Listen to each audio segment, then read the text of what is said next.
నమస్తే, welcome to our channel. నేను సిరి.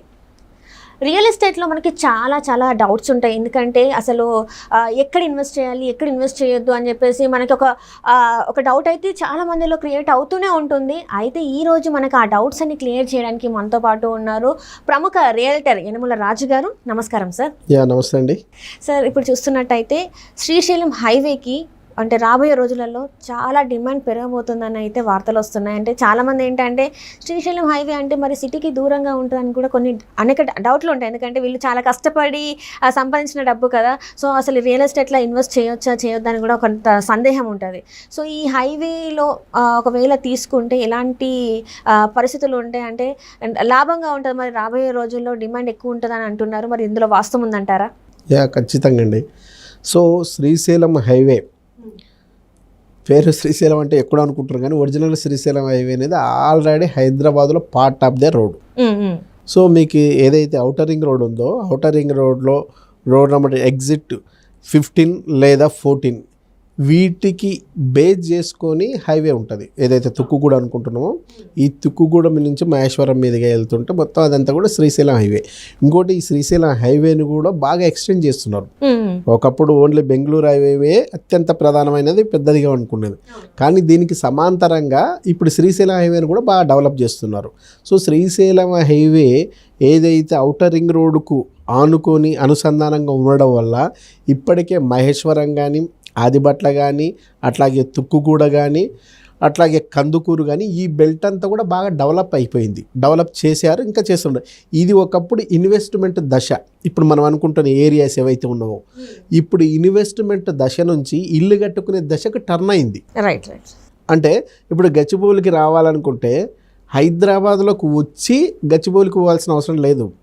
అక్కడ ఔటర్ రింగ్ రోడ్ ఎగ్జిట్ 15, 14 దగ్గర తీసుకుంటే ఆ నుంచి డైరెక్ట్గా గచ్చిబౌలికి వచ్చేయచ్చు, కోకాపేటకు వచ్చేయచ్చు, హైటెక్ సిటీకి వచ్చేయచ్చు, అట్లాగే బండ్లగూడ, జాగిరి, ఇటువంటి ఈ బేస్ అంతా కూడా ఇప్పుడు కనెక్టివిటీ మారిపోయింది. సో ఈ ఔటర్ రింగ్ రోడ్ అనేది పరిధిని బాగా తగ్గించి అందరికీ సులభతరం చేసింది. సో ఇది ఇక్కడ ఇప్పుడు హైదరాబాద్లో మనం తీసుకోవాలనుకుంటే ఇప్పుడు బండ్లగూడ, జాగిరి లేదా మంచిర్యాల, నార్సింగ్, లేకుంటే కోకాపేట ఈ పరిధిలో తీసుకోవాలంటే పర్ స్క్వేర్ యార్డ్ దాదాపు 1 to 2 lakhs దాకా ఉంది. సో అక్కడి నుంచి మీకు ఓ 20 kilometers కాదనుకుంటే, లేదా ఎయిర్పోర్ట్ నుంచి చూసుకుంటే ఓ 10 kilometers కాదనుకుంటే మీకు ఈరోజు మహేశ్వరం లాంటి ప్రాంతాలు వస్తున్నాయి, లేదా ఆదిబట్ట లాంటి ప్రాంతాలు వస్తున్నాయి, లేదా కందుకూరు లాంటి ఈ ప్రాంతాల మీదుగా ఇప్పుడు ఎక్కడైనా ప్లాట్ తీసుకుందాం అనుకున్నా 20,000లో, 15,000లో, 25,000, 30,000 ఈ బేస్లోనే మీకు అక్కడ ప్లాట్ వస్తుంది. పైగా అక్కడ సెజ్ ఉంది, ఎలక్ట్రానిక్ ఈ సెజ్ ఉంది చెప్పింది. మహేశ్వరంలో మైక్రోసాఫ్ట్ ఉంది, ఆల్రెడీ కంపెనీస్ ఉన్నాయి. సో మొన్న వచ్చిన ఏదైతే ఫోన్లకు సంబంధించిన పాక్స్కాన్ కంపెనీ వచ్చేసింది. ఇట్లా అక్కడ ఎంప్లాయ్మెంట్ కూడా జనరేట్ అయింది. సో ఈ ఎంప్లాయ్మెంట్ బేస్ చేసుకొని మనం అనుకుంటున్న ఏదైతే కడతాలో లేదా శ్రీశైలం ఏమనేది ఎక్స్టెండ్ కావడానికి స్కోప్ ఉన్న ఏరియా ఆల్రెడీ ఎక్స్టెండ్ అవుతుంది.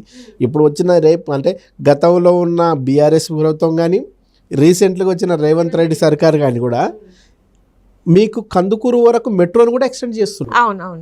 సో మీకు రవాణా పరంగా చూసుకుంటే కూడా అంటే మీకు ఏ ఏరియా బాగా డెవలప్ కావాలన్నా ప్రధానంగా చూసుకోవాల్సినవి 6 అంశాలు. ఆ 6 అంశాల్లో ప్రధానమైనది వాటర్ సోర్స్ ఉందా లేదా. వాటర్ సోర్స్ ఉంది. అట్లాగే మీకు అక్కడ ఉద్యోగాలు కావాలనుకుంటే ఎంప్లాయ్మెంట్ ప్రధానం కావాలా. ఆ ఎంప్లాయ్మెంట్ అనేది విపరీతంగా ఉంది. దాంతోపాటు మీకు రోడ్డు కనెక్టివిటీ ఉంది, రైల్వే కనెక్టివిటీ ఉంది, ఎయిర్పోర్ట్ కనెక్టివిటీ కూడా ఉంది. సో ఇట్లా చూసుకున్నప్పుడు విద్యుత్ ఉంది, విద్య ఉంది, వైద్యం కూడా ఉంది. పిల్లలు చదువుకోవడానికి ఇంజనీరింగ్ కాలేజీ, మెడికల్ కాలేజీలు ఉన్నాయి. అట్లాగే అక్కడ ఆల్రెడీ పెద్ద పెద్ద సెలబ్రిటీస్ అంతా రామోజీరావు లాంటి వాళ్ళు, మహేష్ బాబు లాంటి వాళ్ళు, అట్లాగే బాలు చౌదరి లాంటి వాళ్ళు చాలామంది కూడా ఇన్వెస్ట్మెంట్ చేస్తున్నారు ఆడ ఆ ఏరియా బేస్ మీద. అట్లా చూసుకున్నప్పుడు దాంతోపాటు ఇంకా దీనికంటే అత్యంత కీలకం ఏంటంటే ఒకప్పుడు ఆమనగల్లు కానీ లేదా శ్రీశైలం హైవేకు ఉన్న ప్రాంతాలు చాలా వరకు మహబూబ్ నగర్లో ఉన్నాయి. ఇప్పుడు దాన్ని ఏం చేశారు, తెలంగాణ గవర్నమెంట్ వచ్చిన తర్వాత రంగారెడ్డి పరిధిలోకి తీసుకొచ్చారు. అంటే రిచెస్ట్ డిస్టిక్లో ఈరోజు నంబర్ 1 ప్లేస్ రంగారెడ్డి. అవును. సో ఆ రంగారెడ్డిలో కలపడం వల్ల దానికి యాక్సెస్ ఇవన్నీ పెరగడం వల్ల ఈరోజు ఆడ ఇన్వెస్ట్మెంట్ చేస్తే లాభదాయకం ఉందిగా నష్టం లేదు. ఇంకా లేటెస్ట్ న్యూస్ ఏంటంటే నిన్న మనకున్న రీజనల్ రింగ్ రోడ్ ఏదైతే త్రిబుల్ ఆర్ అనుకుంటున్నామో ఈ త్రిబుల్ ఆర్ మొన్నటి వరకు బరాస గవర్నమెంట్ టైంలో ఓన్లీ నార్త్ పార్ట్ మాత్రమే ఓకే అయింది.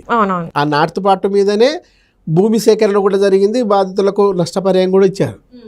కానీ నిన్న రేవంత్ రెడ్డి సర్కారులో నిన్న దక్షిణాది భాగానికి కూడా మొత్తం సెంట్రల్ కూడా ఈరోజు ఆమోద ముద్ర వేసి జాతీయ హోదా కల్పించారు. సో ఈ జాతీయ హోదా కల్పించిన ఈ నేపథ్యంలో మీరు అడుగుతున్నట్టు ఈ శ్రీశైలం హైవేకి సంబంధించిన భాగమే ఎక్కువ. సో ఈ శ్రీశైలం హైవే భాగంలో ప్రధానంగా కడతాలు తీసుకున్నా, కందుకూరు తీసుకున్నా, అట్లాగే ఆమనగల్లు తీసుకున్నా, అంతకంటే ముందున్న ఏరియాలు ఏవికి తీసుకున్నా కూడా దాని బేస్డ్ తీసుకున్న షాదనగర్ తీసుకుంటే కూడా ఈ ఏరియాలంతా కూడా అత్యంత అద్భుతంగా డెవలప్మెంట్ అయ్యే అవకాశం ఎక్కువ. దానికి తోడు మీకు ఫార్మా సెజ్ ఉన్నది కూడా, ఫార్మా సిటీ ఉన్నది కూడా కడతాల్లోనే కదా, ముచ్చెర్లలోనే కదా, కందుకూరు బేసే కదా. సో ఏ రకంగా చూసుకున్నా కూడా శ్రీశైలం హైవేలో మనం పెట్టుబడి పెట్టొచ్చు అంటారు. డెఫినెట్గా పెట్టొచ్చు. అయితే ఇక్కడ చాలా మందికి ఏంటంటే డౌట్ ఉంటుంది, మరి అంత దూరం పెడుతున్నాం కదా, చాలా లక్షలలో వేలల్లో ఉంటుందా ఏంటి అసలు? ఎందుకంటే ఇప్పుడు మీరు చెప్పినట్టు ఇంత డెవలప్మెంట్ జరుగుతూ ఉంది. సో ఎట్లా ఉంటుంది ఏంటి అనేది కూడా కొంచెం ఉంటుంది కదా. అంటే చాలా మందిలో ఇప్పుడు ఉద్యోగాలు చేస్తున్న వాళ్ళు ఏంటంటే ఫస్ట్ ఎక్కడైనా ప్లేస్ తీసుకోవాలి, సో ఎక్కడ ప్లేస్ తీసుకుంటే మంచిగా ఉంటుంది అని చెప్పేసి చాలా మందిలో ఉంటుంది. సో వాళ్ళకి ఎట్లా ఈ ప్లేస్ మరి ఓకే అంటారా? మరి డెఫినెట్గా మీకంటే నేను ఒకటి గుర్తుపెట్టుకోండి, ఈ ప్లేస్ అందరికీ ఓకే అని చెప్పను, అందరికీ ఓకే అని చెప్పను. మీరు దేని పర్పస్తో తీసుకుంటున్నారు? ఇన్వెస్ట్మెంట్ పర్పస్తో తీసుకుంటున్నారా, ఇల్లు కట్టుకునే పర్పస్తో తీసుకుంటున్నారా, లేకుంటే వ్యాపారం పర్పస్ తోట? కొందరు ఉంటారు ఇప్పుడు సాఫ్ట్వేర్ ఇంజనీర్ లాంటి వాళ్ళు, లేకపోతే ఒక 50 లక్షల నుంచి ₹1,00,00,000 ఇన్వెస్ట్ చేసేవాళ్ళు, ఇట్లా ఈ రేంజ్లో ఇన్వెస్ట్మెంట్ పెట్టగలిగే వాళ్ళు 5 to 10 years డెవలప్ అయ్యే ఏరియాలో పెట్టు. 5 to 10 years బాగా డెవలప్ అయ్యే ఏరియాలో బిజినెస్ చేయాలనుకునే పర్సన్ ఇన్వెస్ట్ చేయకూడదు. ఓకే.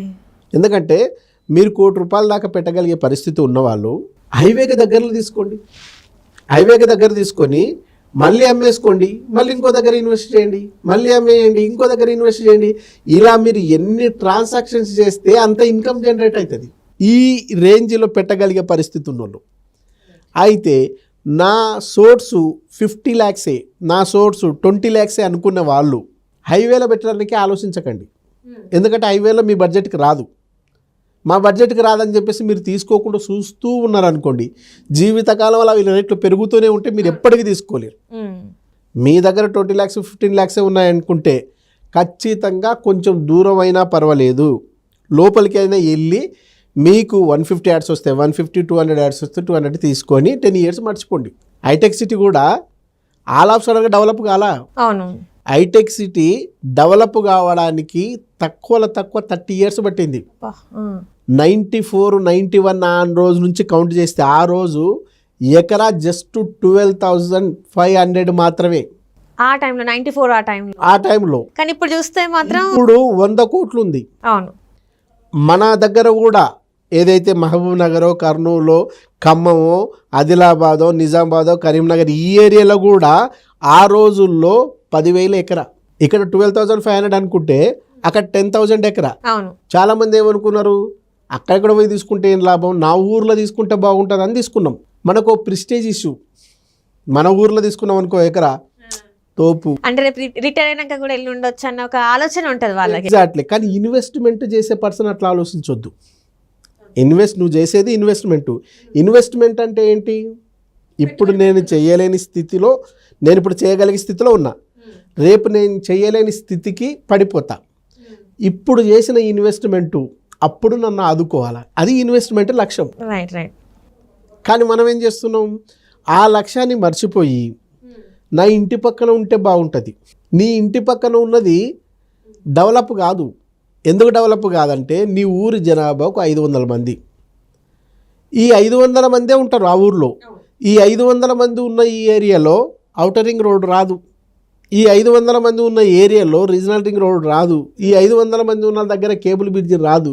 ఈ 500 మంది ఉన్న దగ్గర కంపెనీస్ రావు. మరి ఏమి రాని దగ్గర నీ ఏరియా ఎట్ట డెవలప్ అవుతుంది?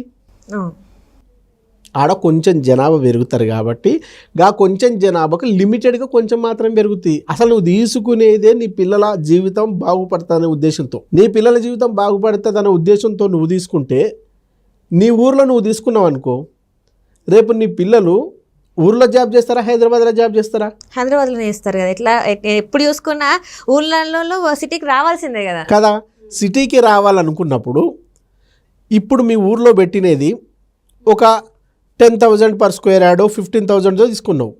మీ ఊర్లో పెట్టినది 20 years అయిన తర్వాత కూడా మహా అనుకుంటే 30,000 పోతుందా, 40,000 పోతుందా? ఒకవేళ 50,000 పోయిందో, ₹1,00,000 పోయిందో అనుకోండి. అదే 30 years తర్వాత నువ్వు తీసుకునే ఇప్పుడు శ్రీశైలం హైవే కానీ, లేదా షాద్నగర్ కానీ, లేదా సాబాద్ కానీ, లేదా గట్కేసర్ కానీ, ఈ ఏరియాలో ఒక 30 years తర్వాత నీ ఏరియాలో పెరిగినట్టు ₹1,00,000 గజం పెరుగుతుందా, 3 లక్షలు అవుతుందా? ఎక్కువనే పెరుగుతుంది. ఎందుకంటే ఇది సిటీ అవుట్స్కట్స్ అని కూడా కాదు, ఇప్పుడు సిటీలో కలిసిపోయింది కాబట్టి. అంటే అప్పుడు ఇది 3 లక్షలు అయినప్పుడు నీ దగ్గర ₹1,00,000 అయిందనుకోండి, నీ పిల్లలకు ఈడ ఇల్లు తీసుకోవాలనుకుంటే నీ దగ్గర తీసుకున్నది అమ్మితే ఈడొస్తుందా? రాదు కదా. నష్టం ఎవరికి? మళ్ళీ మనకి. ఎగ్జాక్ట్లీ. కాబట్టి దీని మీద నీకు అవగాహన ఉండాలి. ఈ అవగాహన పెంచుకోవడానికి ఎక్స్పర్ట్స్ అయితే ఎవరైతే ఉన్నారో అలాంటి వాళ్ళని కన్సల్ట్ అవ్వండి. రైట్. సొంత వైద్యం వంటికి మంచిది కాదు. అవునవును. ఎందుకంటే నీకు సంబంధించిన ఫీల్డ్లో నీకు తరో నాలెడ్జ్ ఉంటుంది, నీది కానీ ఫీల్డ్లో నీకు నాలెడ్జ్ ఉండదు. ఖచ్చితంగా మనం తెలుసుకోవాలా. రైట్ అండి.